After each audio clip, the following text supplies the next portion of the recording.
भारत सरकार की सख्ती के बाद अब पाकिस्तानी नागरिकों को 48 घंटे में भारत छोड़ना होगा और ऐसे में सवाल ये उठता है कि ऐसे में पाकिस्तान से आई सीमा हैदर की वापसी होगी या नहीं। वकील एपी सिंह ने बताया कि सीमा की मर्सी पिटीशन पहले ही दाखिल की जा चुकी है। उनका कहना है कि बेटी ने भारत में जन्म लिया है और सीमा की बेटी भारत की नागरिक है। उन्होंने कहा कि सीमा की नागरिकता की प्रक्रिया अभी जारी है।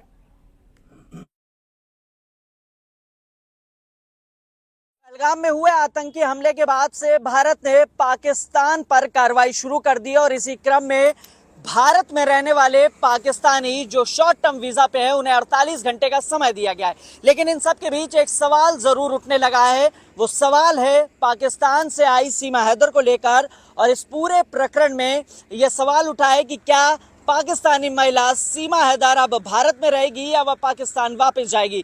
इन सब के बीच न्यूज़ 18 से बातचीत के दौरान एपी सिंह जो सीमा हैदर के वकील हैं, उनका कहना है कि मर्सी पिटीशन पूर्व में ही दाखिल की जा चुकी है और साथ ही क्योंकि सीमा हैदर ने बेटी को जन्म दिया है और उस बेटी को भारत की नागरिकता मिली हुई है। फिलहाल माँ और बेटी दोनों अस्पताल में एडमिट हैं। साथ ही ये भी कहा है कि जो भारत की नागरिकता है सीमा के लिए उसकी प्रक्रिया जारी है और कानूनी दांवपेच में अगर कोई भी डॉक्यूमेंट्स की जरूरत होगी वो भारत सरकार को उपलब्ध कराए जाएंगे।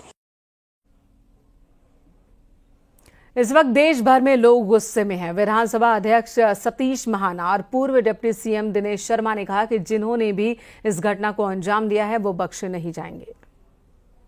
जो धर्म, जो सनातन सर्वे भवन्तु सुखिनः का बात करता है, वसुधैव कुटुम्बकम की बात करता है, उसके ऊपर कोई अलगाववादी लोग प्रहार करते हैं तो पीड़ादायक है। तो इस प्रकार के अलगाववादी लोगों के समर्थक भी बहुत सारे देखने को मिले हैं। इस समय आज मैं उस विषय को नहीं लूंगा, लेकिन उनके समर्थक भी देखने को मिले।